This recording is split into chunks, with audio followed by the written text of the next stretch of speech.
Untuk waktu ini kita nak kongsi tentang anugerah pencinta nasyid IKIM 2020 mana kita akan bersama-sama dengan tetamu-tetamu kita pada waktu ini untuk kongsi tentang program ini yang ringkasnya namanya APNI. APNI ya. Ya. Ini 2020 kita sudah menerima kehadiran Tuan Mahathir Syahrudin, Pengurus Besar Radio IKIM dan juga penyelaras APNI 2020. Di sebelahnya ada Tuan Farihin Abdul Fattah, mentor APNI 2020. Assalamualaikum. Waalaikumsalam. Alhamdulillah. Ini sahabat lama ni. Lama sungguh tak cerita jumpa. tadi sejarah panjang ni. Sejarah panjang juga dalam program Selamat Pagi Malaysia. Setelah lama tak berjumpa, hari ini hadir untuk berkongsi tentang APNI 2020 dan difahamkan ini julung kali dilangsungkan kerana sebelum ini nama anugerahnya lain. Ya, betul. Boleh tak kita kongsi sikit tentang anugerah ini dan apa bezanya dengan yang sebelum ini? Anugerah Pencinta Nasyid IKIM 2020 yang kita sebut ringkasannya APNI. Macam soal jawab juga lah tu. Apa ni kan? Apa ni kan? Apa ni kan? Jadi ini merupakan program julung-julung kali yang dianjurkan oleh IKIM. Mungkin yang tertanya-tanya sebelum ini IKIM menganjurkan anugerah nasyid IKIM. Ya. Ada beberapa kali penganjuran yang kali terakhir kita anjurkan pada tahun 2019. Beza APNI ataupun APNI ini dengan anugerah nasyid. Anugerah nasyid berdasarkan kepada program Carta Nasyid yang kita terbitkan. Adapun anugerah Pencinta Nasyid IKIM 2020 ni kita anjurkan untuk julung-julung kalinya adalah pertama menyahut seranan Yang Berhormat Menteri di Jabatan Perdana Menteri Hal Ehwal Agama untuk kita sama-sama membantu memartabatkan industri nasyid.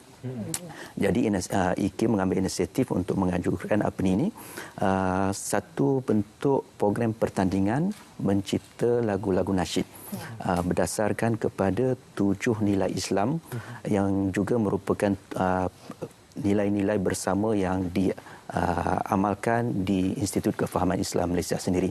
Jadi 7 nilai yang kita jadikan sebagai tema kepada penciptaan lagu oleh peserta-peserta yang kita pilih ini, iaitu tema ilmu, amanah, hikmah, adil, taqwa dan juga benar. Jadi 7 tema dengan 7 penerbit dan juga komposer bergandingan dengan 7 orang penulis lirik dan 7 orang penyusun muzik dan 7 kumpulan artis.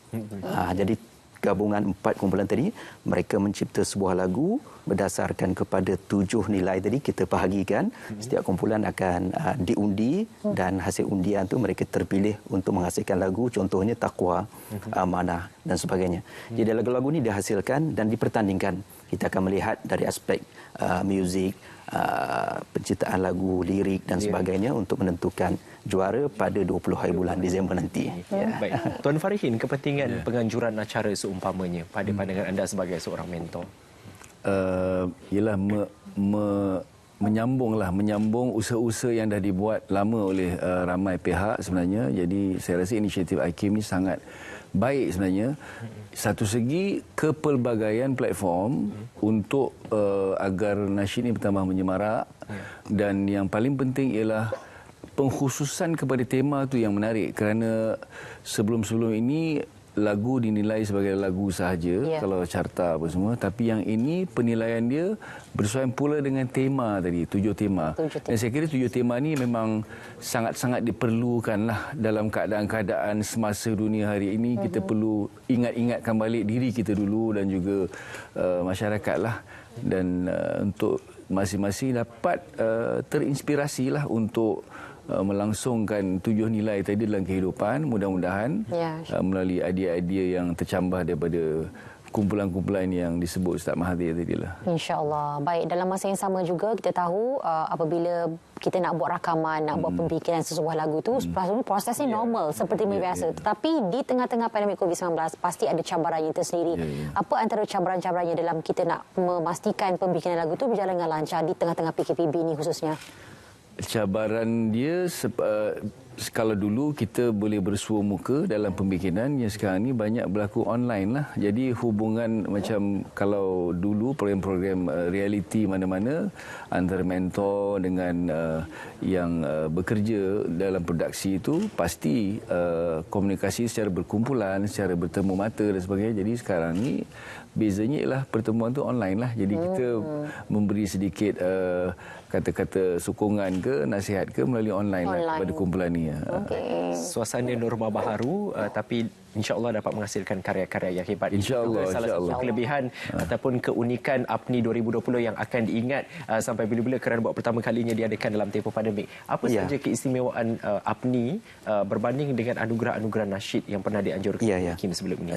Pertama seperti mana yang saya nyatakan tadi, anugerah nasyid yang kita buat sebelum ni adalah berdasarkan kepada program mingguan yang diterbitkan oleh Radio IKIM, iaitu program Carta Nasyid. Jadi kita kumpulkan 10 finalis yang akan bertanding pada malam kemuncak anugerah nasyid IKIM.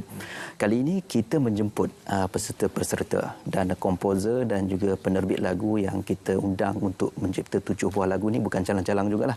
Antara mereka yang kita pilih kali ini termasuklah AG Koko, Hafiz Hamidun, saudara Dakmi kita, Yasin Sulaiman dan beberapa orang lagi lah. Jadi mereka telah pun diberi setiap tema yang kita tetapkan tadi dan lagunya pun dah siap. Cuma istimewanya lagu ini akan diperdengarkan pada malam kemuncak itu 20 hari bulan Disember. Jadi penjurian akan dibuat oleh juri profesional dan juri dalaman IKIM sendiri untuk menentukan lagu mana yang akan dinobatkan sebagai juara dan seterusnya naik juara dan tempat ketiga pada malam tersebut. Baik, dan proses dari awal sampailah ke 20 hari bulan Disember. Berapa lama sebenarnya durasi? Pertama yang unik ya kita punya program ini, kita mulakan prosesnya dengan mengadakan satu bengkel di mana semua peserta yang terlibat dengan APNI ini kita jemput untuk kita berikan penerangan berkaitan dengan 7 nilai yang saya sebutkan tadi. Dan dalam masa yang sama kita buka minda penerbit-penerbit ini untuk melihat nasyid daripada tradisi yang dulu zaman permulaan Islam sehinggalah nasyid-nasyid moden yang kita lihat pada hari ini. Jadi berdasarkan kepada sedikit ilmu yang dikongsikan oleh pembentang-pembentang kertas kerja yang kita jemput dalam bengkel itu, mereka bergerak ke arah untuk mencipta lagu yang kita pilih berdasarkan kepada tema tadilah. Tuan Farihin, sebagai mentor, apa sahaja penekanan yang anda mahu berikan tumpuan kepada para peserta dalam penghasilan lagu-lagu yang boleh disesuaikan pada masa kini? Sebab selain kita mahu tema tersebut relevan dengan situasi semasa, tapi mungkin pada waktu ini nasyid perlu beri fokus kepada golongan muda, kerana golongan muda ini kecenderungan mereka mendengar muzik nasyid mungkin berkurang berbanding dengan genre-genre lain. Farihin. Itu di antara hal-hal yang kita tekankan sewaktu bengkel. Waktu bengkel kita bertemu secara berkumpulan. Dan ketika itu memang hal-hal yang disampaikan ialah selain daripada penerapan nilai-nilai tadi dengan cara yang secara terus, secara direct, secara tersurat, ada juga yang menyampaikan secara tersirat. So, ini bergantung kepada bentuk-bentuk lagu yang akan dihasilkan, kerana dia mencerminkan juga lirik yang ditulis, sama ada dia tersurat atau tersirat dia. Sebab nilai-nilai ni kadang-kadang kalau tersurat sangat dia akan jadi istilah orang-orang kan istilah dia turn off sikit lah untuk orang muda lah. Orang muda ni kan dia dah cara mendengar berbeza, cara pandang berbeza. Dia harus dicabar minda mereka. Jadi ini cabaran-cabaran baru yang seperti mana Ustaz kata tadi, macam mana kita gabungkan nilai-nilai tradisi itu masih ada, tapi ada sedikit masukan-masukan yang boleh invite, boleh mengundang sanubari orang-orang muda ni untuk ikut serta mendengar dan menghayati. Dan ini saya rasa cabaran baru, dan insya-Allah daripada 7 lagu yang telah pun siap dan kita pun dah sama-sama dengar, dan kita rasa semua tu dah ada mengisi ruang-ruang yang kita kehendaki tadi, seperti mana yang tuan sebut tadilah. Alhamdulillah ada pengisian pengisian untuk golongan-golongan itu semualah, insya-Allah. Baik, jadi itu dia.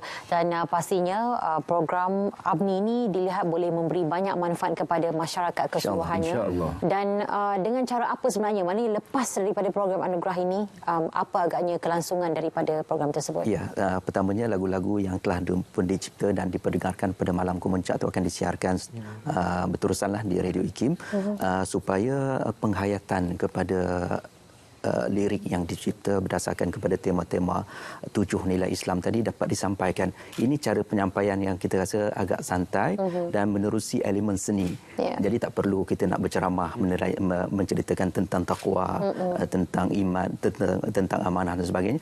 Tetapi daripada baik-baik lirik yang disampaikan oleh kumpulan nasyid tadi, mudah-mudahan dapat dihayati dan diamalkan oleh masyarakat kita. Nasyid memiliki sejarah gemilang.